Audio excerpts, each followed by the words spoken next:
Olá, gente, tudo bom? Meu nome é Júlia Von Vurga, sou psicóloga e a gente vai continuar nossa série de vídeos de esquemas mentais. A gente está no domínio de desconexão e rejeição, a gente está no primeiro domínio e nós vamos falar de privação emocional hoje. Já quero te questionar. Será que tu é uma pessoa que pensa que tu nunca gostou de alguém de verdade?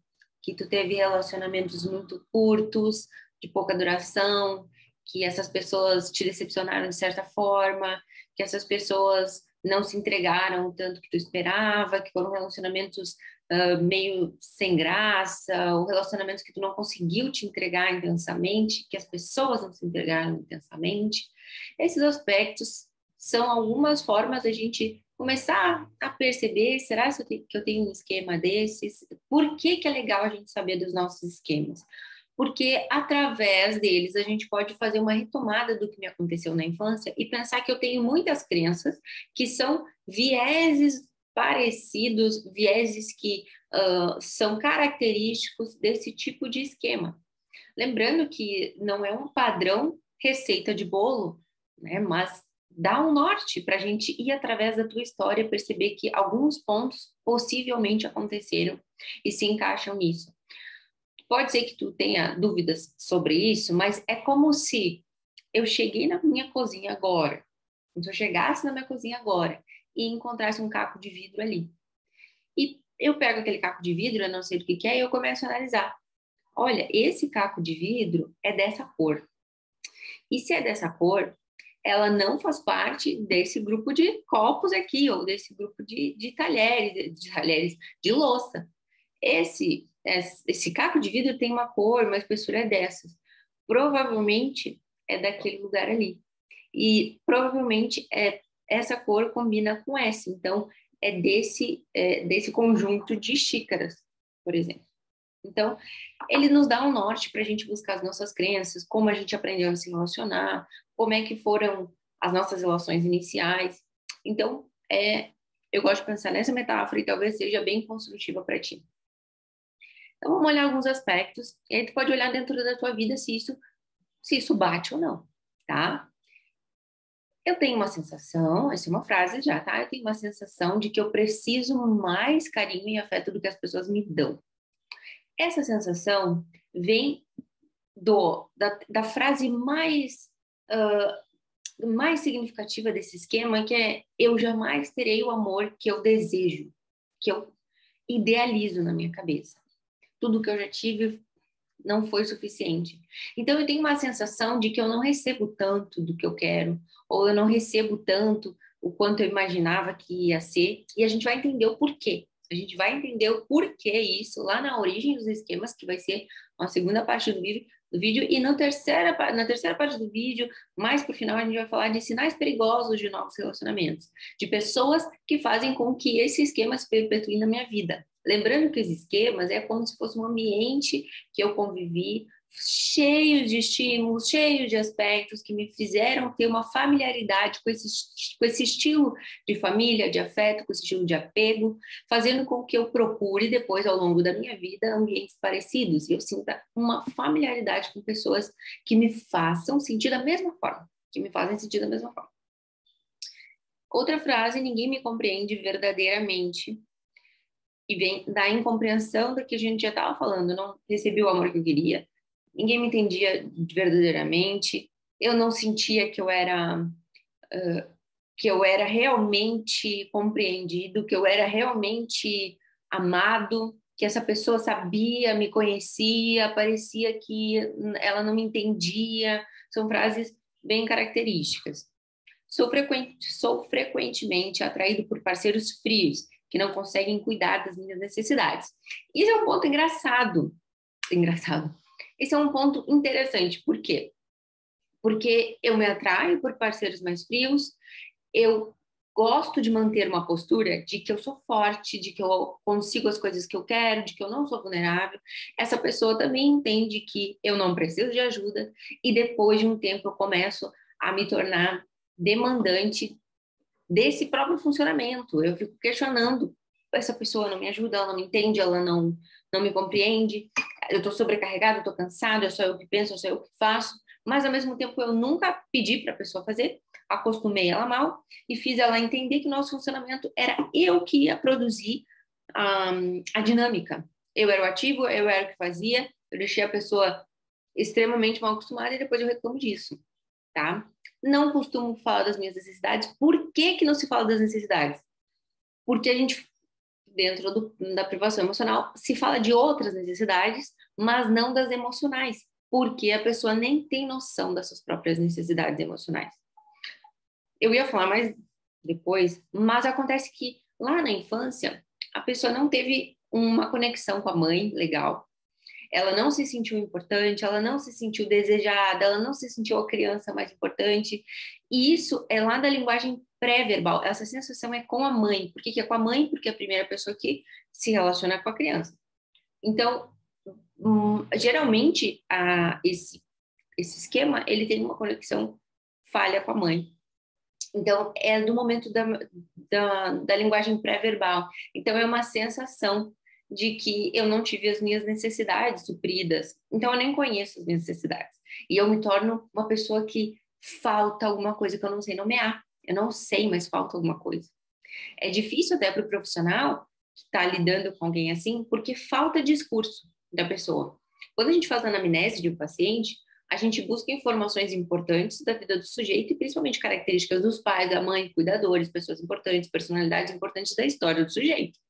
E em alguns esquemas, os pais são bastante ativos. Tem um esquema de defectividade e vergonha. Tive pais críticos, tive pais que me poliam demais, que me criticavam muito, me xingavam. Então, tem um comportamento atuante ali, um esquema de subjugação. Tive uma mãe muito controladora, que me podava, enfim, famílias também assim. Aí tem um comportamento ativo, a pessoa se lembra dessas coisas. Agora, no privação emocional, é diferente. A pessoa não lembra do que aconteceu e também vai falar da mãe, não tem um comportamento. Minha mãe era muito isso, ela fazia aquilo. Não, é uma falta de comportamento da mãe. Ela não lembra que a mãe não buscava ela, que a mãe não abraçava, que a mãe não isso, não aquilo. É uma falta de comportamento. Nunca tive uma pessoa especial que eu amasse, compartilhasse verdadeiramente, se importasse comigo. Que é o que a gente estava falando, é uma sensação de que eu nunca fui tão apaixonado assim, de que eu tive relações onde eu não era tão apaixonado, ou que a pessoa me decepcionou, deu 6 meses, eu enjoei, não queria mais. Essa pessoa não correspondia a tudo que eu esperava, tudo que eu idealizava na minha cabeça. Ela não me dava presentes que eu gostava, ela fazia as coisas que eu não curtia, e vem dessa sensação de desconexão com a mãe. Por exemplo, um fator de origem do esquema é uma mãe que ela não conseguiu entrar dentro do mundo da criança. Ela não conseguia se conectar, ela não conseguia acalmar a criança, ela não tinha uma conexão verdadeira com a criança. Ela podia até suprir as necessidades fisiológicas, algumas necessidades, mas a conexão emocional não teve. Então, cria essa ideia, cria essa crença. Não tenho alguém que realmente me escute e esteja conectado com as minhas emoções e sentimentos. A pessoa, ela escuta todo mundo, ela sabe tudo que acontece, ela é uma ótima conselheira, mas ela não pede ajuda para ninguém. Ela não conversa com ninguém sobre as vulnerabilidades dela. Ela não questiona as pessoas, tipo, o que que eu faço, o que que é melhor, o que que tu acha, sendo que ela tá cheia de dúvidas, mas ela não quer passar essa imagem de vulnerável. Ela não quer se conectar dessa forma com as pessoas. E lembrando que quando a gente tem uma amizade, ou quando a gente tem um relacionamento, quando a gente tem uma família que nos apoia, a gente compartilha essas coisas. E sentir que as pessoas nos apoiam faz parte da sensação segura de uma rede de apoio legal. Quando a gente não tem isso, ou a sensação que a gente não tem isso, a gente fica sem um ponto de equilíbrio dentro da nossa vida, da nossa personalidade, né? Então, essa vulnerabilidade é natural do ser humano, a gente precisa entender isso. Nós somos falhos, nós erramos, nós temos emoções. Tu pode ser forte num dia, no outro dia tu tá super cansado, porque teve um dia que tu teve que ter muita força, muita garra, no outro dia tu acorda, tu tá cansado. Tu foi fazer um exercício, no outro dia tu acorda, tá com dor, então tu não tem a mesma energia do dia anterior. Ninguém é super-homem. A gente tem um déficit dentro de nós que faz com que a gente tenha oscilações. Um déficit, eu digo assim, um déficit ficou, parece que todo mundo tem um déficit de coisas ruins, mas a gente tem uma oscilação. Um dia eu tô muito isso, outro dia eu posso estar mais introspectivo. Como é que eu vou te garantir que eu vou estar sempre entusiasmado, que eu vou estar sempre com energia, que eu vou estar sempre para frente, sendo que eu sou um ser humano e que eu sei que seres humanos não são assim, né? Que a gente passa por adversidades, que a gente tem problemas e tudo mais. Então, achar que eu vou ser forte, que eu nunca vou ter problema, que eu vou sempre saber a resposta, é uma luta com algo que não tem como controlar, que não tem como saber. É difícil para mim deixar que os outros me protejam, orientem, mesmo sendo que no fundo eu queira. É o que a gente estava falando, que eu não consigo expor as minhas necessidades, eu não consigo sentir que as pessoas me cuidam, eu não consigo me apropriar dessa rede de apoio, eu não consigo sentir de verdade isso.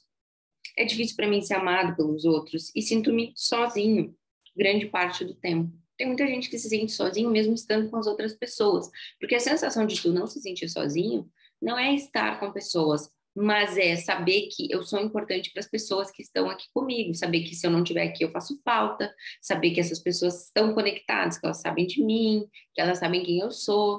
Então, às vezes a gente não conseguir expor a nossa vida, a gente não conseguir expor a nossa parte vulnerável, desconecta.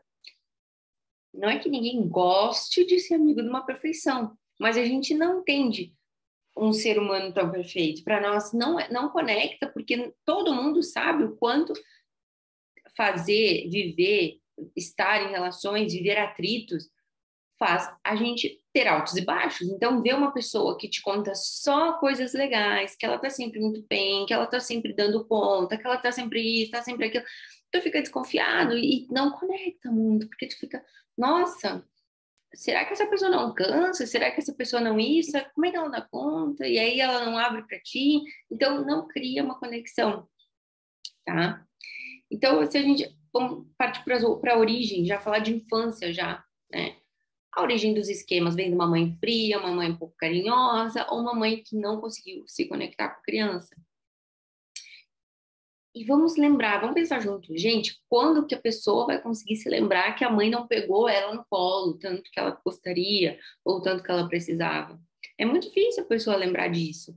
Percebe o quanto esse esquema é difícil da gente conseguir lembrar racionalmente? Às vezes a gente precisa de uma emoção muito forte na vida atual, dentro da terapia de esquemas mentais, se trabalha com imagens mentais, que é um processo com o auxílio do terapeuta, tu consegue entrar dentro de uma imagem mental da tua infância e ressignificar alguns processos, mas vamos pensar o quanto não lembrar disso se torna um pouco difícil, né, a gente saber. Então, saber as pontas do iceberg nos ajudam bastante. A criança não se sente amada, valorizada, especial e nem precioso para alguém. É aquela pergunta que se faz: tu já se sentiu importante, a pessoa mais importante do mundo para alguém? Quando a criança nasce, ela vira a atração da casa. Ela pode fazer o que ela quiser dentro do ambiente. Se ela quiser estar na sala e fazer algo que não se faz na sala, se ela quiser fazer cocô na sala, ela pode fazer, porque ela é a criança da casa, ela é o bebê, tá novo lá, ela é a atração da casa. E às vezes a criança não se sente assim, vai crescendo, ela não se sente assim, ela se sente deixada de lado, ela se sente preterida, às vezes com relações tem um irmão, ela se sente rejeitada, ela se sente muito preocupada com os outros, porque vamos supor, tem uma mãe mais depressiva, uma mãe que estava sempre mal e ela entende que a culpa era dela, ela não se achava importante, ela estava se tornando uma pessoa extremamente preocupada com as emoções dos outros e solícita. Ela não se sentia especial. Então, tem essa sensação lá na infância. Eu não me sentia especial. Eu não sentia que a minha família era tão preocupada comigo. Não tinha aquela coisa, vai ter tal comida porque fulano gosta, sabe? A mãe não estava adaptada para suprir as necessidades emocionais da criança. Ela tem dificuldade em empatizar com o mundo da criança e não se conecta com a criança de verdade. A mãe não acalma a criança, então ela pode não aprender a se acalmar adequadamente ou aprende a não aceitar ser acalmada pelos outros. Há um trato ali inicial de afeto, de apaziguamento, de aprendizados com a mãe, inicialmente, que não acontece de uma forma satisfatória. Então, faz com que a pessoa entenda o mundo de outra forma, porque a partir da minha primeira relação, essa emoção, esse entendimento, esse aprendizado, ele vai se cristalizar, eu gosto de usar esse termo, né, mas ele vai se cristalizar e eu vou enxergar o mundo dessa forma, eu vou sentir o mundo dessa mesma forma. Os pais não orientam adequadamente a criança ou não proporcionam um bom senso de direção. Não existe ninguém e nenhuma relação sólida para a criança depender e confiar.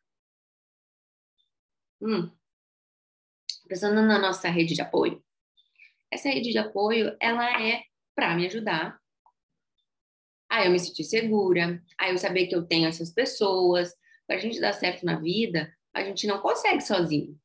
A gente precisa de alguém, inicialmente, para me cuidar, me alimentar, cuidar das coisas que eu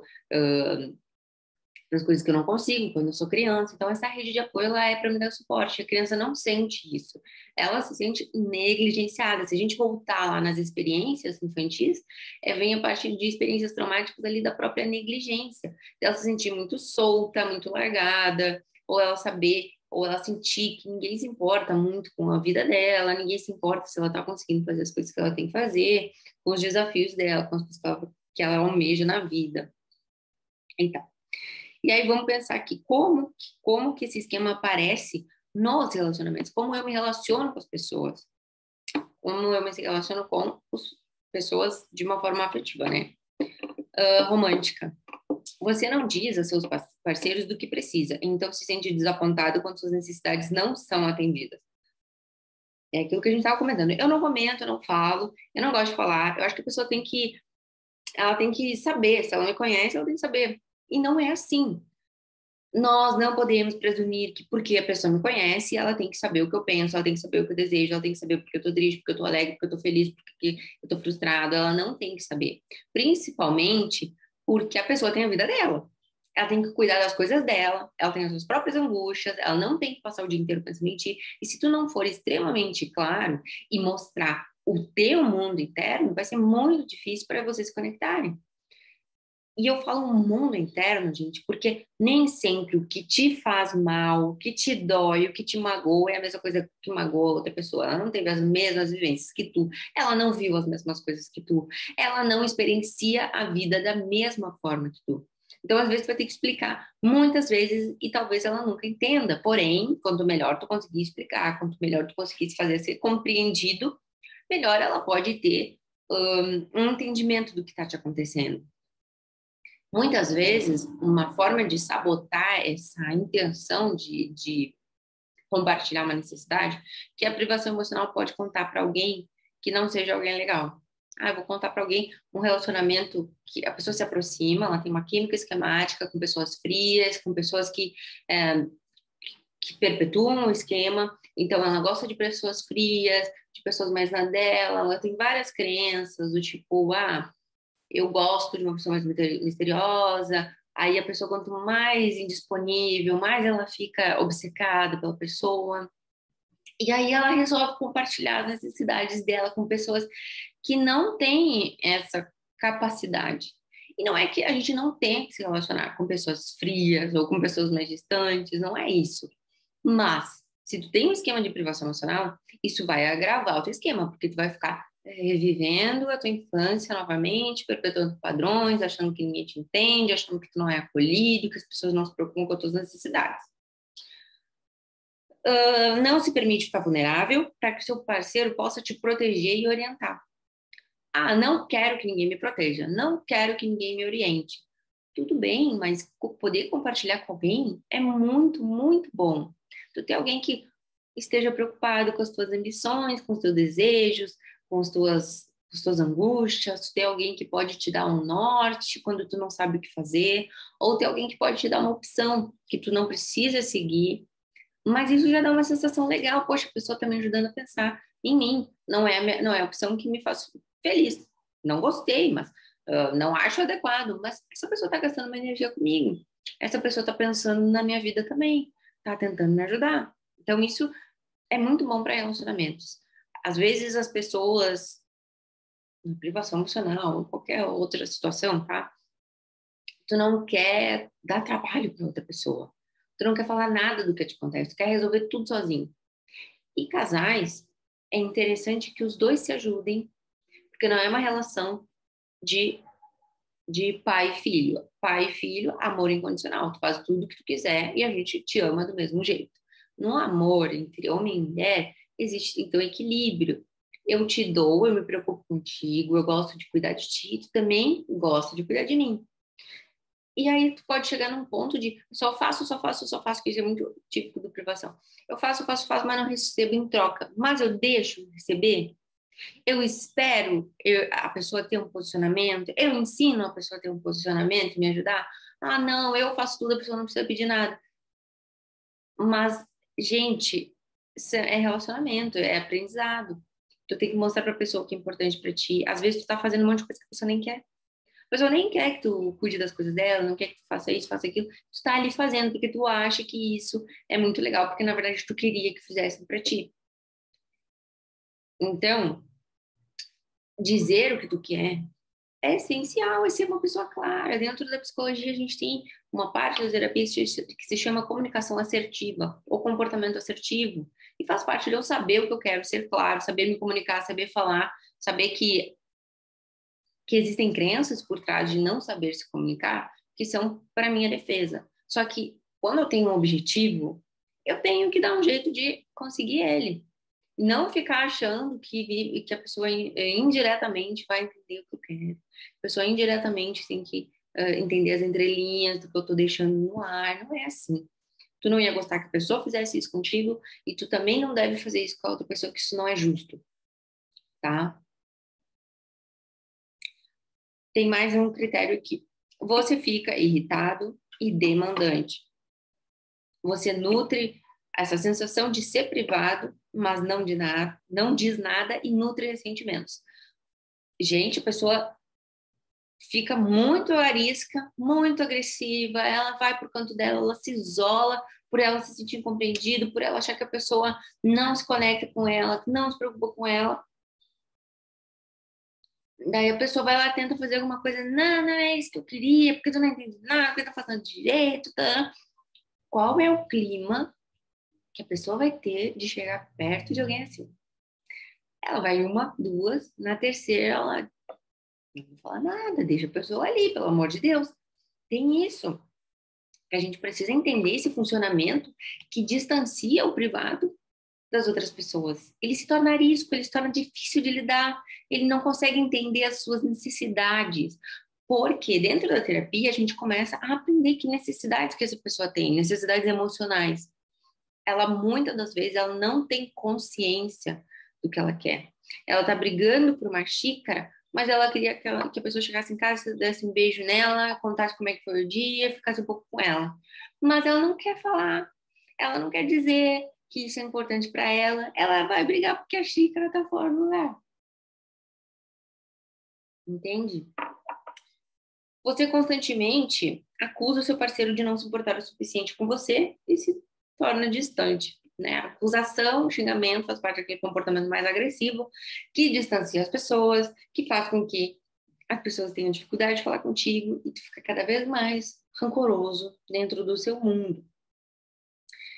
Gente, vamos agora para os sinais perigosos de novos relacionamentos?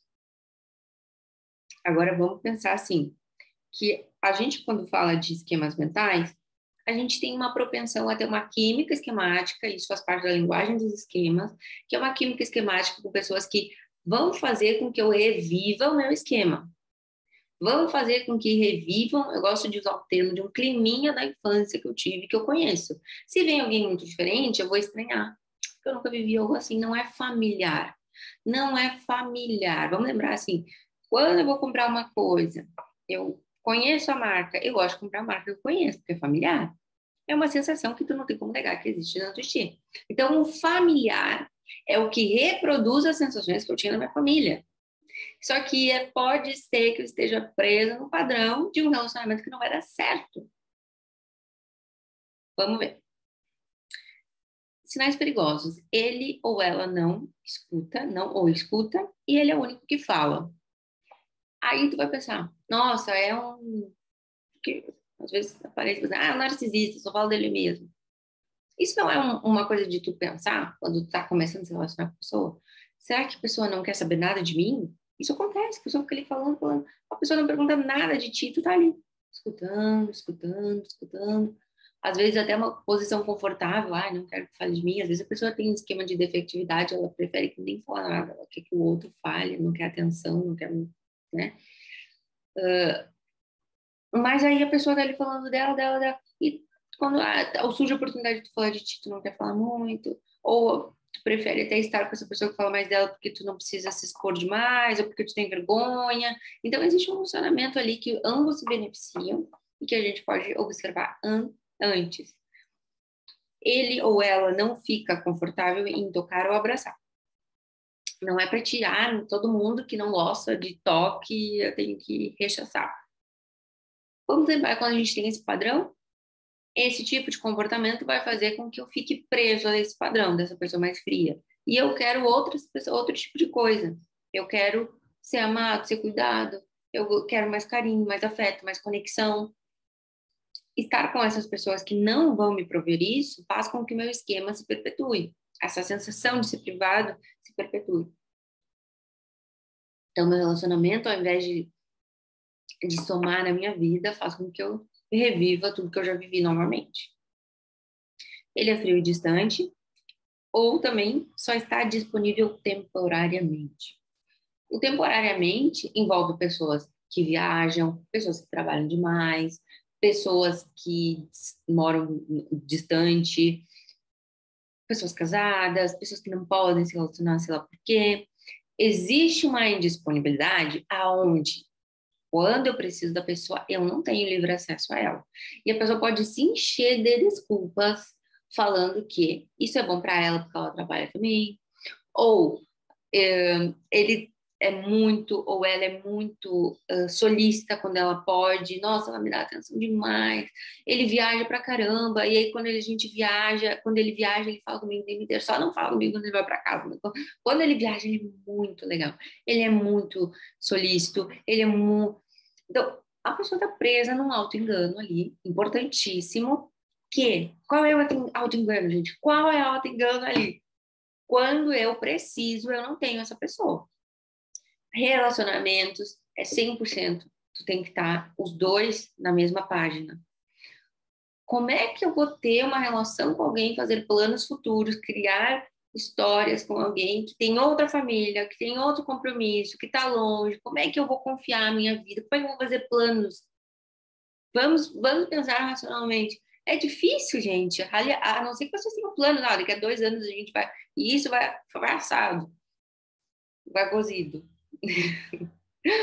Vai, né? Então, vai assado, vai cozido. Tá, beleza, a gente tem um plano. Agora, deixar tudo assim, pode ser que tu esteja perpetuando padrões. Quanto mais ausente, mais eu fico obcecado. Ele não entende seus sentimentos, você está dando muito mais do que recebendo. Então, era isso que a gente estava conversando, né? De eu estar numa posição confortável, de zona de conforto, de padrão familiar, aonde a pessoa é a pessoa mais importante, aonde eu escuto as necessidades da pessoa, aonde eu sou super disponível, aonde eu sou super, sabe, preocupado com ela e ele nada comigo. Inicialmente é legal, depois pesa, depois tu cansa, depois tu não quer mais saber, depois tu enjoa, tu vai pro próximo e aí tu sente que tu nunca é amado, que tu nunca recebe tudo que tu queria, que a pessoa não se entrega, que ela é isso, que ela sabe, enfim. Essa é a sensação que eu queria te passar desse esquema, gente. Esse vídeo vai ficando ao fim. Meu nome é Julia Von Wurb, eu sou psicóloga. Queria te deixar a recomendação de ver a playlist dos esquemas mentais. Ele é um conteúdo que está sendo feito gradualmente. Então, gradualmente, a gente está falando de vivências iniciais, de desenvolvimento infantil, como é que a gente vai percebendo os esquemas da vida, experiências traumáticas, experiências importantes para uma saúde mental, como é que uma família tem que ser, como é bem legal a gente conseguir fazer esse acompanhamento desde o início, porque desde o início eu estou batendo na tecla de fomentar, de criar um conceito sólido para ti. Dentro do YouTube a gente tem muitos conteúdos pingados. A gente tem muitos conteúdos que eu te dou uma informaçãozinha e tu não te apropria do conteúdo inteiro. Então, a minha intenção é que tu te aproprie de um conteúdo denso, de um conteúdo grande, um conteúdo que realmente vai fazer diferença. Tem intenções por trás? Não, eu quero só passar esse conteúdo aqui. Então, fica tranquilo que isso aqui não vai chegar a um ponto que tu vai ter que pagar alguma coisa. Eu quero que tu te entregue para esse conteúdo e entenda que esse conteúdo tem o potencial de mudar muito a tua vida. Se tu fizer ele com afinco, se tu te apropriar disso, tu pode pesquisar sozinho também. Eu deixo as referências aqui embaixo. Enfim, gente, é psicologia. Eu amo psicologia, eu acho que liberta a nossa mente, liberta a gente de coisas que a gente não consegue enxergar. Por exemplo, a gente tem vendas, às vezes, vendas de família, venda de crença limitante. A gente pode se apropriar disso através de conhecimento. E a psicologia ajuda a gente na nossa vida, nos nossos relacionamentos, no nosso profissional, no nosso financeiro, nas nossas capacidades, né? As nossas crenças limitantes. Então, assim, vou terminar esse vídeo. Um beijo para vocês e até o próximo. Nosso próximo é de isolamento e alienação, tá? E a gente termina o esquema, o domínio de desconexão e rejeição. Se tu não está entendendo essas nomenclaturas, volta lá nos vídeos iniciais, principalmente o que fala de personalidade, você vai entender a personalidade de todo mundo, isso vai te ajudar muito a entender essas nomenclaturas que a gente está usando, tá bom? Um beijo e até!